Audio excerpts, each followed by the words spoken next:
Hello and welcome to 100% maths. तो बच्चों आज हम इस वीडियो में करेंगे क्लास 12th के लिए प्रोबेबिलिटी के इम्पॉर्टेंट क्वेश्चंस। तो ये सारे क्वेश्चंस मैंने ओसवाल की बुक में से लिए हुए हैं और ये प्रीवियस ईयर्स में आए हुए हैं। तो ये क्वेश्चंस को कैसे टिप्स एंड ट्रिक्स के साथ पूरा सॉल्व कैसे करना है इस वीडियो मैंने आपको सब कुछ बताया हुआ है। सो वीडियो को एंड तक ज़रूर देखिएगा। आइए वीडियो स्टार्ट करते हैं। So starting with the first question, 2 cards are drawn at random from a pick of 52 cards one by one without replacement। ठीक है, तो यहाँ पर cards without replacement हमें पिक करनी है और वो भी 2 cards। तो टोटल नंबर ऑफ cards कितने हो गए 52 और इसमें से हमें 2 cards क्या करने हैं, पिक करने हैं। तो क्या प्रोबेबिलिटी है कि हमें फर्स्ट कार्ड रेड मिलेगा और सेकंड कार्ड जैक मिलेगा। ठीक है, तो सबसे पहले देख लेते हैं कि 52 में हमारे पास 26 रेड होते हैं और 26 क्या होते हैं, ब्लैक होते हैं। एक तो रेड कार्ड्स की बात की हुई है तो मतलब 26 रेड कार्ड्स होते हैं हमारे पास। और सेकंड कार्ड जैक, तो इसमें जैक कितने होते हैं हमारे पास, 4 जैक होते हैं, जिसमें से जो 2 जैक हैं वो रेड कलर के होते हैं और जो 2 जैक हैं वो ब्लैक कलर के होते हैं। ठीक है, यहाँ तक ओके है। अब हमें क्या निकालना है कि क्या probability of getting the first card red. ठीक है, तो अब हमने पहला कार्ड अगर उठाया तो पहला कार्ड अगर हमने रेड चाहिए तो रेड कार्ड हो गया। तो रेड जैक भी तो हो सकता है क्योंकि 2 जैक अवेलेबल होते हैं, है ना। तो फर्स्ट प्रोबेबिलिटी हो गई रेड कार्ड और वो भी हमने जैक उठा लिया। ठीक है, साथ में आ गया सेकंड कार्ड कौन सा चाहिए, जैक, तो प्रोबेबिलिटी ऑफ जैक प्लस। अब हमने रेड कार्ड जो उठाया वो जैक ना हो क्योंकि 2 ही पॉसिबिलिटीज़ हैं, या तो वो रेड कार्ड जैक हो सकता है या नहीं हो सकता है। ठीक है, रेड कार्ड तो चाहिए पर जैक ना हो, तो जे डैश से मैंने इसको डिनोट कर दिया। साथ में प्रोबेबिलिटी ऑफ जैक। अब क्या प्रोबेबिलिटी है कि वो रेड जैक हो, तो कितने रेड जैक होते हैं हमारे पास, 2 होते हैं। ठीक है, 2 divided by total number of cards कितने हैं, 52। ठीक है, अब जब दूसरी बार हमने जैक उठाने वाले हैं तो अब जैक कितने रिमेनिंग रह गए, क्योंकि रेड कार्ड वाला जैक तो निकल गया, तो कितने कार्ड्स कितने जैक रह गए, 3 जैक्स रह गए टोटल, है ना, डिवाइडेड बाय अब टोटल नंबर ऑफ कार्ड्स यहाँ पर कितने होंगे 51, क्योंकि एक कार्ड हम ऑलरेडी पिक कर चुके हैं क्योंकि विदाउट रिप्लेसमेंट है। तो ये चीज़ का आपने ध्यान रखना है। अब हमने निकालना है यहाँ पर probability of red not jack. Not jack का मतलब है कि इसमें से हमारे पास कितने 2 जैक हैं, ठीक है, और 24 अदर कार्ड्स हैं और रेड कार्ड लेना है और जैक ना हो, तो कितने हो गए 24/52, है ना, multiply by probability of jack. Jack कितने हैं, अब रिमेनिंग जैक पूरे ही हैं पड़े क्योंकि रेड जैक तो हमने उठाया नहीं, तो 4 हो गए डिवाइडेड बाय 51। रिमेनिंग कार्ड्स कितने हैं 51। तो ये होगी probability of getting the first card red and second card jack. तो इसको अब हम सॉल्व कर लेते हैं। सो एलसीएम ले लेते हैं हम, 52 इंटू 51, नीचे एलसीएम ले लिया, ऊपर हमारे पास आ गया 2 इंटू 3 प्लस 24 इंटू 4, 2 इंटू 3 कितना हो गया 6 प्लस 96, 52 इंटू 51। ठीक है, इसको ऐसे ही रहने देते हैं। 96 प्लस 6 कितने हो गए 102 डिवाइडेड बाई 52 इंटू 51। सो 51 1 ज़ा 51 2 ज़ा 102, so 2 1s are 226 are. So 1/26 is the probability of getting the first card red and second card jack. Next moving to question number 2, तो यहाँ पर हमें E और F 2 इवेंट्स गिवन है। E की probability given है 0.8, F की probability given है 0.7, E इंटरसेक्शन F की प्रोबेबिलिटी गिवन है 0.6। अब हमें निकालना क्या है, P of E dash given that F dash, ये निकालना है।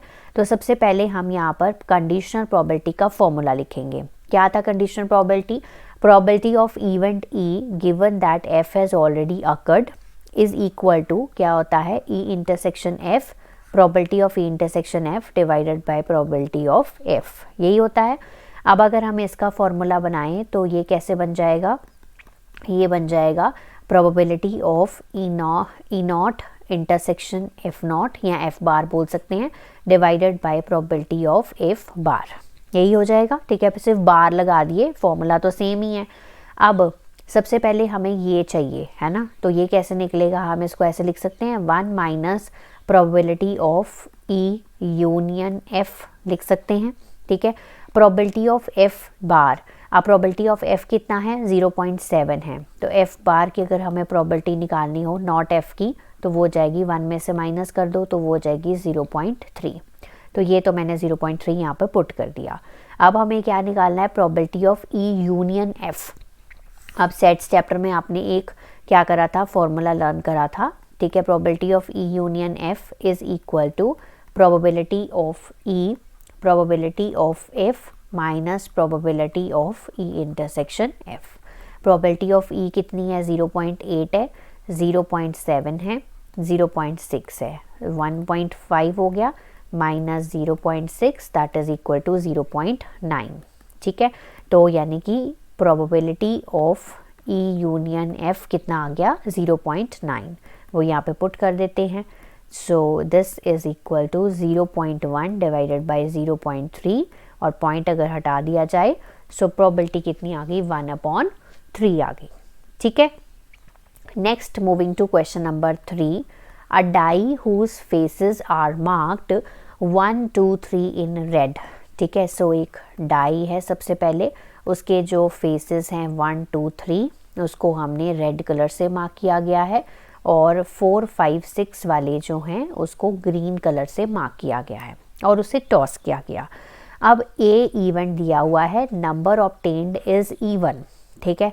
तो ए इवेंट के अंदर हमारे पास क्या क्या आ जाएगा, number obtained is even, even का मतलब 2 4 6 आ जाएगा, है ना।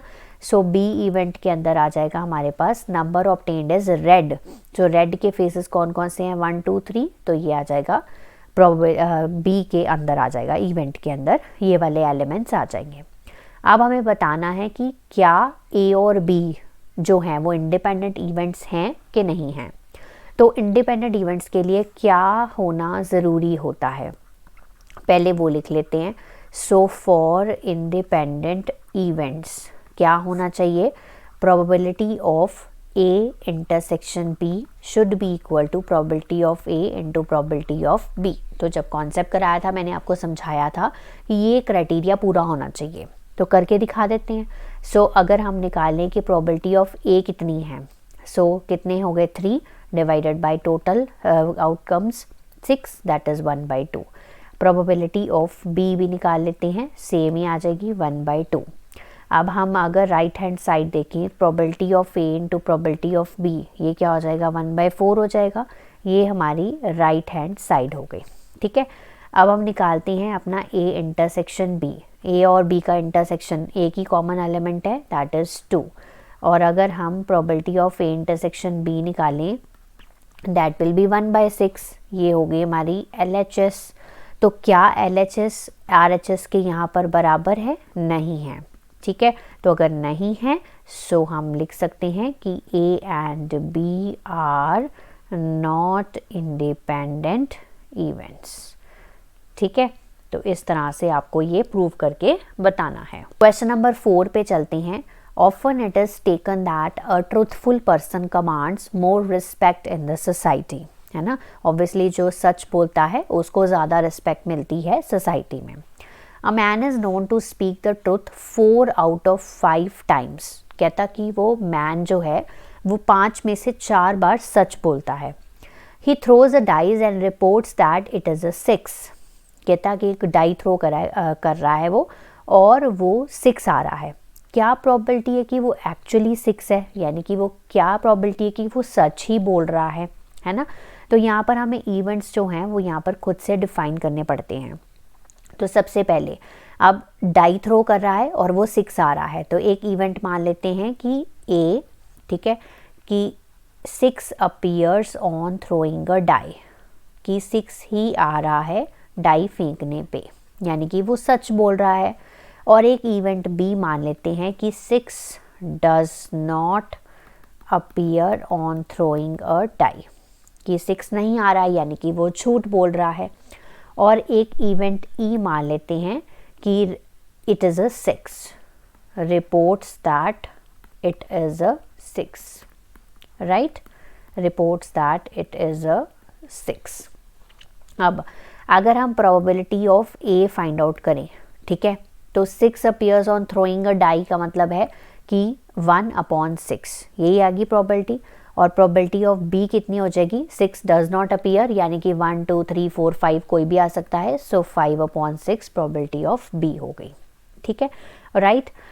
अब हमने probability of event E given that A has already occurred, reports that it is a 6, ठीक है, given that already A event has occurred, तो वो कितनी हो जाएगी, अगर 6 आ ही रहा है तो यानी कि वो सच बोल रहा है, और वो सच कितनी बार बोलता है, 4 आउट ऑफ 5 टाइम्स, ये क्वेश्चन में गिवन है।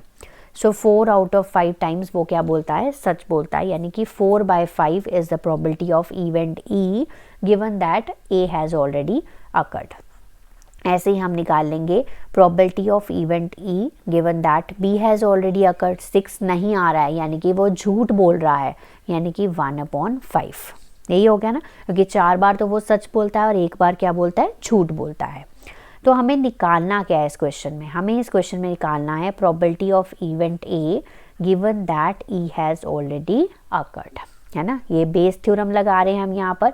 सो यहाँ पर बेस थ्योरम लग गई, तो अब यहाँ पर टोटल पॉसिबिलिटीज़ कितनी है, 2, यहाँ सच बोल रहा है, यहाँ वो झूठ बोल रहा है ना। तो यहाँ पर probability of A into probability of E given that A has already occurred, फिर probability of B, probability of event E given that B has already occurred, और ऊपर क्या आएगा, ए वाला, ठीक है, probability of A into probability of event E given that A has already occurred. अब सारी वैल्यूज़ आपके पास हैं, पुट कर दीजिए, 1/6 into 4/5, 1/6 into 4/5, then 5/6 into 1/5. So this is 4/30, this is 4/30 plus 5/30. So नीचे वाले को ऐड करेंगे, so 9/30 आ जाएगा, 30 से 30 cancel, so 4/9 is the probability that it is actually a 6. तो इस तरह से आपको ये बेस थ्योरम वाले क्वेश्चंस को सॉल्व करना है। नेक्स्ट मूव ऑन करते हैं हम अपने क्वेश्चन नंबर 5 पे। तो ये बहुत इंपॉर्टेंट क्वेश्चन है, ध्यान से देखिएगा। सो बैग ए के अंदर है हमारे पास 3 रेड एंड 2 ब्लैक बॉल्स। तो बैग ए बना दिया मैंने यहाँ पर, तो यहाँ पर है 3 रेड हैं और 2 ब्लैक बॉल्स हैं, और एक बैग बी है जिसमें 2 रेड एंड 3 ब्लैक बॉल्स हैं, 2 रेड एंड 3 ब्लैक बॉल्स हैं।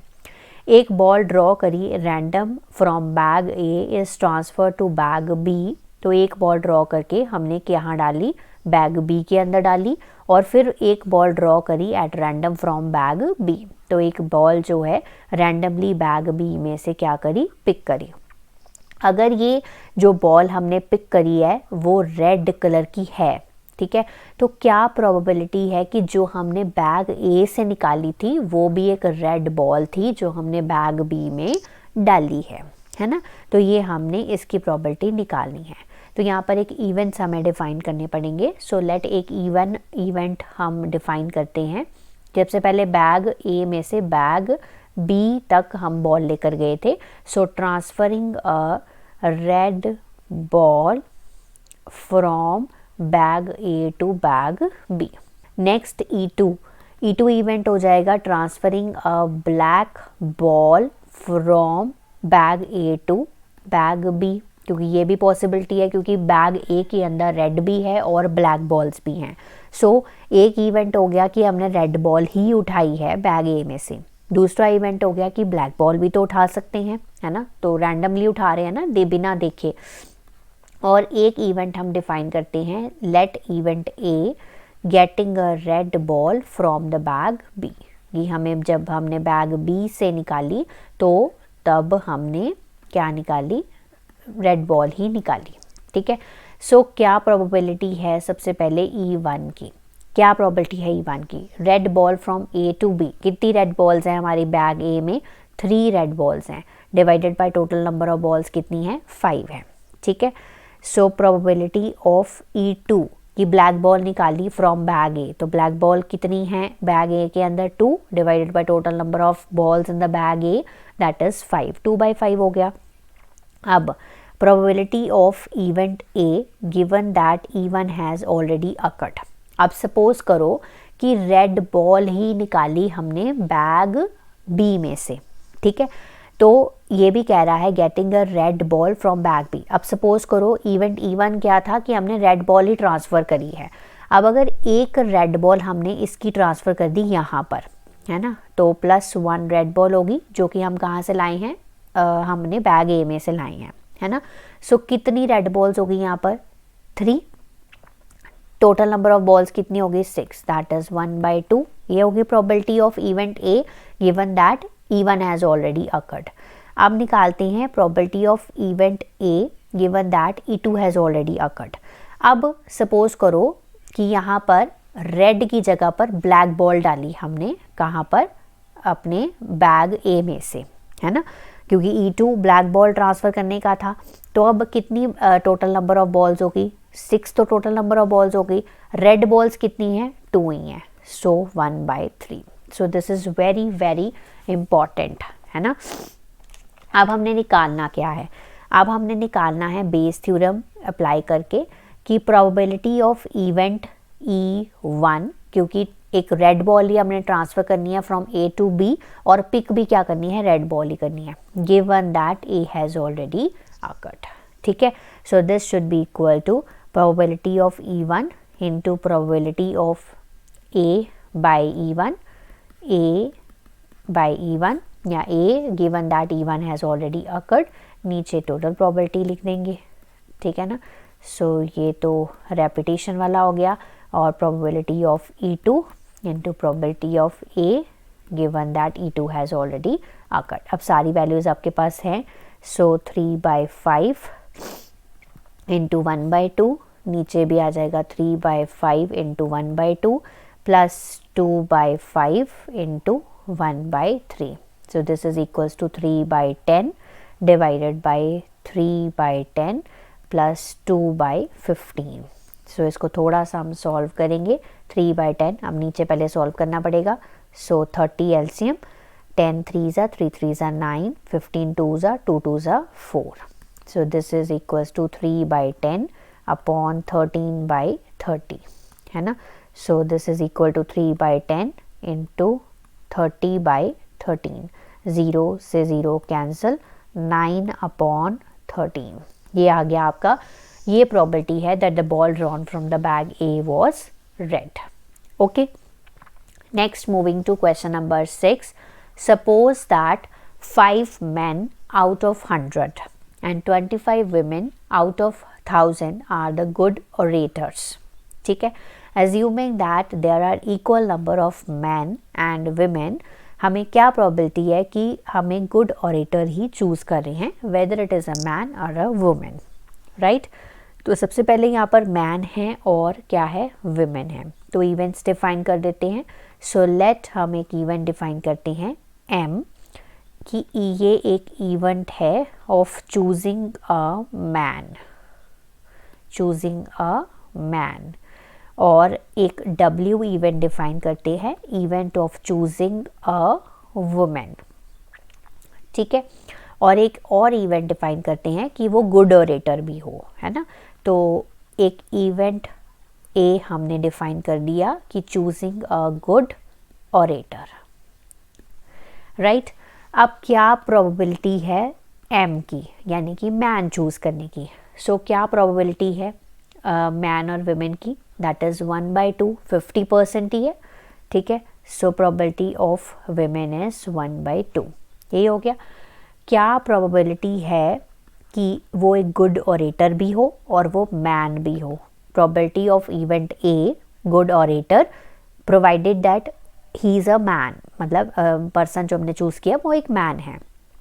सो क्या प्रोबेबिलिटी है, दैट इज़ 5 out of 100 जो मैन हैं वो क्या हैं, हमारे गुड ऑरेटर्स हैं, यानी कि 5/100 यानी कि 1/20। अब ऐसी probability of event A given that W, यानी कि हमने जो पर्सन चूज़ किया है वो वुमेन है और वो गुड ऑरेटर भी है, दैट इज़ 25/1000, है ना। ये हमने क्वेश्चन में ही ऑलरेडी गिवन चीज़ें हैं। अब हमें निकालना क्या है, हमें निकालना है कि वो एक गुड ऑरेटर है, यानी कि हमें प्रोबेबिलिटी ऑफ A निकालनी है यहाँ पर। So it is equal to probability of M into probability of A given that M has already occurred, probability of women into probability of A given that W has already occurred. So सारी probabilities हमारे पास already available हैं. This is 1/2, A by M की है 1/20 plus 1/2 into 1/40. So 1/40 plus 1/80, तो इसको हम solve कर लेते हैं. 80 LCM, 2 plus 1 that is 3/80. So 3/80 is the probability of choosing a good orator. Next move on करते हैं क्वेश्चन नंबर 7 पे. सो देर आर 3 कॉइन्स हैं. One is a two headed coin. तो सबसे पहला जो कॉइन है वो 2-हेडेड कॉइन है. 2-हेडेड कॉइन का मतलब हो गया कि उसकी दोनों साइड्स पे हेड ही बना हुआ है. ठीक है.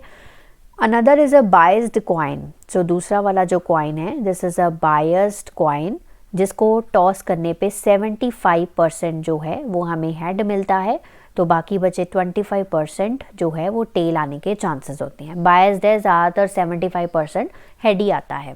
और जो तीसरा कॉइन है वो यहाँ पर है अनबायस्ड कॉइन. अनबायस्ड कॉइन का मतलब होता है कि 50% यानी कि 1/2 is a probability of getting a head and 1/2 is a probability of getting a tail. 50% मतलब 50% हो गया अनबायस्ड कॉइन का. राइट. सो अब यहाँ पर वन ऑफ द 3 कॉइन्स को टॉस किया गया है और रैंडमली और हमें यहाँ पर हेड मिला है. अगर हेड शो हो रहा है तो क्या प्रोबेबिलिटी है कि it was a two headed coin. It was the two headed coin.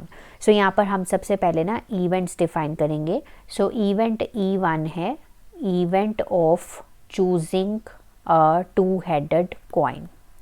Two headed coin कि हमने ये वाला कॉइन चूज़ किया है. अब इवेंट E2 क्या है? Event of choosing a biased coin. ठीक है, जिसमें 75% क्या आता है? हेड ही आता है. और इवेंट E3 जो है that is event of choosing N unbiased coin. Right. और एक इवेंट ए हम यहाँ पर डिफाइन करेंगे. इवेंट दैट टॉस्ड कॉइन, जो कॉइन हमने टॉस किया है, टॉस्ड कॉइन शोज हेड. ठीक है, तो ये हमने कुछ इवेंट्स जो हैं वो यहाँ पर डिफाइन कर दिए. सो क्या प्रोबेबिलिटी है ऑफ इवेंट E1? 1/3 क्योंकि 3 कॉइन्स हैं. ठीक है. और प्रोबेबिलिटी ऑफ E2 की क्या आ जाएगी? 1/3. और प्रोबेबिलिटी ऑफ E3 की क्या आ जाएगी? That is also 1/3. अब क्या प्रोबेबिलिटी है A given that E1 has chosen, कि हमें प्रोबेबिलिटी ऑफ इवेंट A जो हेड आया है वो हमने 2-हेडेड कॉइन वाला जो कॉइन है वो ही चूज़ किया है. क्या प्रोबेबिलिटी है? 1 प्रोबेबिलिटी है. क्यों? क्योंकि उसके दोनों ही साइड पे क्या है? हेड है. अब क्या प्रोबेबिलिटी है कि हमने बायस्ड कॉइन चूज़ किया है ना. बायस्ड कॉइन में 75% हेड आ रहा है ना. तो 75/100 दैट इज इक्वल्स टू 3/4. और क्या प्रोबेबिलिटी है कि हमने अनबायस्ड कॉइन चूज़ किया है. अब अनबायस्ड कॉइन में क्या होता है? 50% हेड आ सकता है, 50% टेल आ सकते हैं. तो हेड वाली लेनी है हमने. सो 50% हेड यानी कि 1/2. ठीक है. सो हमने क्या निकालना है इसमें से? हमने निकालना है probability of E1 given that A has already occurred. हमने निकालना है कि हमने जो हेड आया है वो हमने 2-हेडेड कॉइन चूज़ किया था तभी आया है ना. यही निकालना है आपको. So this is equal to probability of A in probability of E1 sorry. So probability of E1 ये हो जाएगा A/E1. ठीक है, divided by total number of probabilities नीचे आप लिख सकते हैं. E1 A given that E1 probability of E2 into probability of A given that E2 plus probability of E3 into probability of event A given that E3 has already occurred. अब सारी values आप लोगों के पास हैं. That is 1/3 into 1, 1/3 into 1 plus 1/3 into 3/4 plus 1/3 into 1/2. तो ऊपर तो हमारे पास 1/3 आ गया, नीचे आ गया हमारे पास 1/3 ये 3 से 3 कैंसिल हो गया, 1/4 हो गया और 1/6 हो गया। ठीक है, सो मैं इसको यहाँ पर सेपरेटली सॉल्व कर देती हूँ। 1/3 प्लस 1/4 प्लस 1/6, 12 एलसीएम, सो ये आ जाएगा 4 + 3 + 2, तो 7 + 2 9, 9/12। So this is equal to 1/3 divided by 9/12। ठीक है, तो अब इसको यहाँ पर ऊपर सॉल्व कर रही हूँ। 1/3 इसको रेसिप्रोकल कर लो, 12/9, so 3 4s are 12, it is equal to 4/9। So this is the probability that it shows head. तो ये मतलब जो हेड आया है वो 2 हेडेड कॉइन वाला कॉइन ही हमने चूज़ किया था। ठीक है, नेक्स्ट क्वेश्चन नंबर 8 पे मूव ऑन करते हैं। अ refrigerator box containing 2 milk chocolates and 4 dark chocolates. ठीक है, सो एक रेफ्रिजरेटर हम यहाँ पर बना लेते हैं। ठीक है, रेफ्रिजरेटर बना लिया और उसके अंदर 2 मिल्क चॉकलेट्स हैं। ठीक है, और 4 डार्क चॉकलेट्स हैं। ठीक है, अब टोटल चॉकलेट्स कितनी हो गई? टोटल चॉकलेट्स हो गई 6 चॉकलेट्स हो गई। अब क्वेश्चन आगे पढ़ते हैं कि 2 चॉकलेट्स आर ड्रॉन, तो हमने यहाँ पर कितनी चॉकलेट्स ड्रॉ करनी है? 2 चॉकलेट्स जो हैं वो यहाँ पर पिक करनी है। Are drawn at random. क्या प्रोबेबिलिटी डिस्ट्रीब्यूशन है नंबर ऑफ मिल्क चॉकलेट्स की? What is the most likely outcome? Okay, so अब यहाँ पर प्रोबेबिलिटी डिस्ट्रीब्यूशन हमने निकालनी है। तो कितनी चॉकलेट्स हैं मिल्क वाली? 2 चॉकलेट्स हैं। सो हम यहाँ पर x एक रैंडम वेरिएबल डिनोट करते हैं।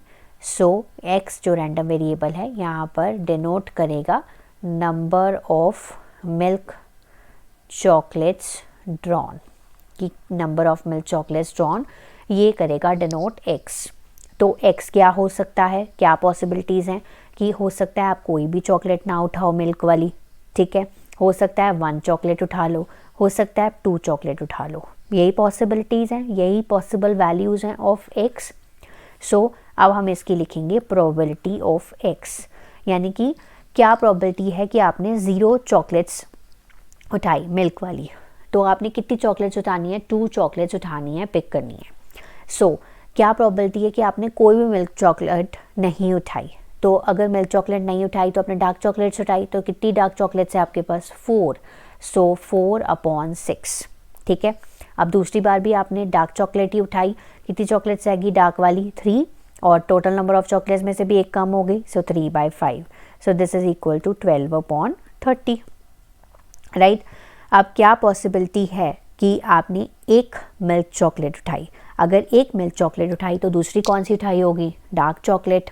ठीक है, तो चलिए, अगर आपने मिल्क चॉकलेट उठाई सो दिस विल बी 2/6।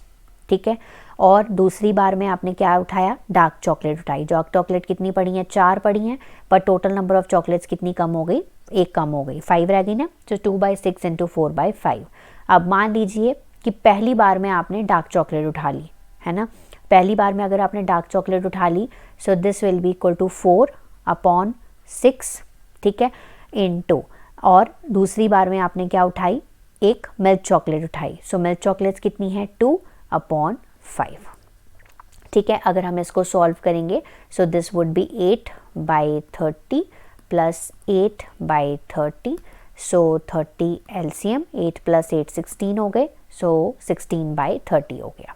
ठीक है, अब मान लीजिए कि आपने 2 मिल्क चॉकलेट्स ही उठा ली, तो 2 मिल्क चॉकलेट्स उठा ली अगर आपने, सो 2/6। ठीक है, और दूसरी बार मिल्क चॉकलेट, दोनों बार मतलब आपने मिल्क चॉकलेट्स उठाई, सो 2/6 इंटू 1/5, है ना, क्योंकि मिल्क चॉकलेट्स एक मतलब टोटल नंबर ऑफ चॉकलेट्स एक कम हो गई, सो 2/30 हो गया। सो अब हमें ये निकाल दिया हमने यहाँ पर probability distribution of number of milk chocolates. ठीक है, अब अगर मीन बोला होता तो हम इसको मल्टीप्लाई करके प्लस कर देते, है ना, x इंटू पी एक्स करके प्लस कर देते, तो वो आ जाता हमारा मीन आ जाता। तो यहाँ पर प्रोबेबिलिटी डिस्ट्रीब्यूशन निकालने के लिए बोला था, तो this is the probability distribution. Next, moving to question number 9। A coin is biased so that the head is 3 times as likely to occur as tail. तो एक कॉइन एक ऐसा बाइस्ड कॉइन है, ठीक है, जिसमें 3 टाइम्स हेड आता है as likely to occur as a tail. If the coin is tossed twice, so सबसे पहले हम लिख लेते हैं यहाँ पर प्रोबेबिलिटी ऑफ हेड कितनी है। हेड है हमारे पास 3/4। क्यों? क्योंकि कॉइन को टॉस किया गया है ट्वाइस, तो ट्वाइस टॉस किया गया है तो टोटल नंबर ऑफ आउटकम्स कितने होते हैं? 4 होते हैं, है ना, ऐसे ही होते हैं ना। सो ये these are the possible outcomes जब हम कॉइन को 2 टाइम्स टॉस करते हैं। सो प्रोबेबिलिटी ऑफ हेड कितनी है? 3 टाइम्स आ रहा है, सो 3/4।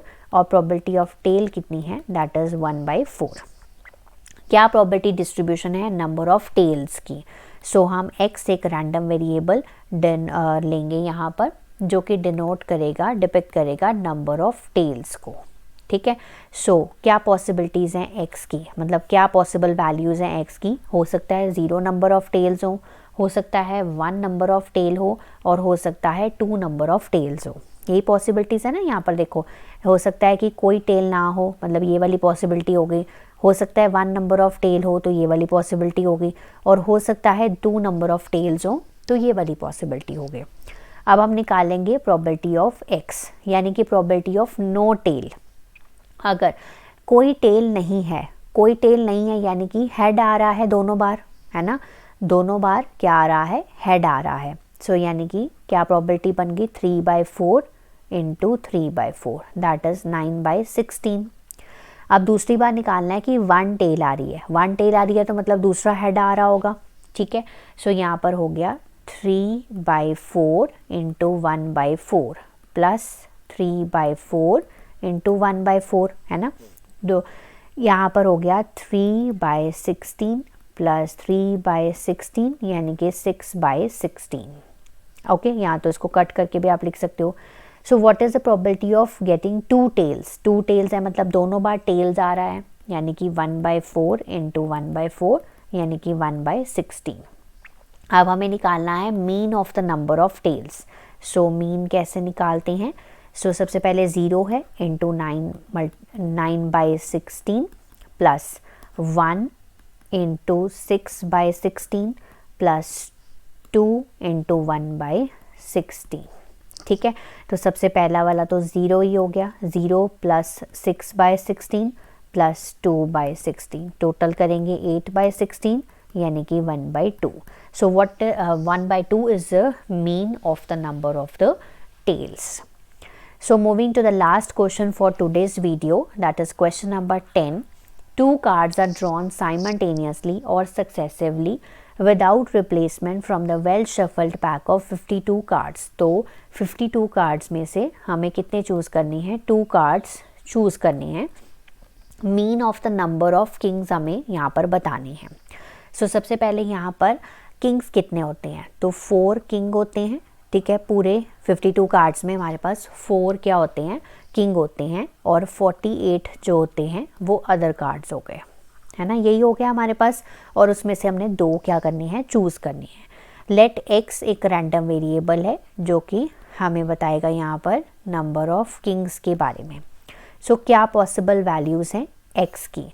सो 0 हो सकता है कि आप कोई भी किंग ना उठाओ, हो सकता है 1 किंग उठाओ, हो सकता है आप 2 किंग उठाओ, क्योंकि 2 ही कार्ड्स मैक्सिमम हम उठा सकते हैं। So what is the probability of x here? So पहले में 0 किंग का मतलब है कि आपने कोई भी किंग जो है वो नहीं उठाया है। नहीं उठाया है तो मतलब 48 कार्ड्स में से आपने कुछ उठाया है। सो 48/52, है ना। दूसरी बार भी आपने कोई किंग नहीं उठाया है, ठीक है, तो 47 रह गए, क्योंकि 48 में से एक कार्ड आपने ऑलरेडी उठा लिया। और टोटल नंबर ऑफ कार्ड्स भी कितने रह गए? 51 रह गए। यहाँ तक ओके है। इसको मल्टीप्लाई करेंगे, so this will be equal to 188 cutting के बाद 221, ये आपकी कटिंग के बाद आ जाएगा। अब क्या प्रोबेबिलिटी है कि आपने एक किंग उठाया है, ठीक है। अब पहली बार में अगर आपने एक किंग उठाया है तो वो 4/4/52 होगा, है ना। 4/52, 4 में से आपने मतलब 4 में से आपने कोई भी किंग उठा लिया है तो 4/52 आ गया इनटू। अब दूसरी बार आपने नहीं उठाया है, क्योंकि एक किंग उठाया है तो दूसरा अदर कार्ड उठाया होगा। अदर कार्ड्स कितने हैं? 48 है, पर टोटल नंबर ऑफ कार्ड्स एक कम हो गए, सो 51 रह गया। प्लस ऐसे ही आप दूसरी बार में कि आपने अदर कार्ड्स उठाए और एक किंग उठाया, सो 48/52, 4/51, ये हो गया। इसको अगर हम सॉल्व करेंगे so this is equal to 32/221। तो आप सॉल्व कर सकते हैं। क्या प्रोबेबिलिटी है कि आपने दोनों ही किंग्स उठाए हैं। आपने पहली बार उठाया तो आपने किंग उठा लिया, तो 4/52। दूसरी बार भी आपने किंग ही उठाया है, पर एक किंग ऑलरेडी आप उठा चुके हैं, सो 3/51 है ना। एक किंग आप ऑलरेडी उठा चुके, तो 3 किंग्स रह गए, divided by total number of cards भी 51 रह गए। So this is equal to 1/221। ठीक है, अब आपको क्या निकालना है, मीन निकालना है। सो मीन क्या आ जाएगा, 0 × 188 divided by 221, 1 × 32/221 plus 2 × 1/221। So this is equal to 0, 32/221 plus 2/221 plus करेंगे 34/221, इसको 17 के टेबल पे कट कर देते हैं। 17 2 34, 17 1 और ये आ जाएगा 17 3 51। सो 2/13 is the mean of the number of the Kings. So I hope ये क्वेश्चंस करके आपको थोड़ा सा आइडिया होगा प्रोबेबिलिटी के क्वेश्चंस को कैसे सॉल्व करना है। नेक्स्ट वीडियो मिलूंगी नेक्स्ट चैप्टर के इंपॉर्टेंट क्वेश्चंस के साथ। तब तक आप इसको प्रैक्टिस करिए, रिवाइज करिए। Have a nice day to all of you.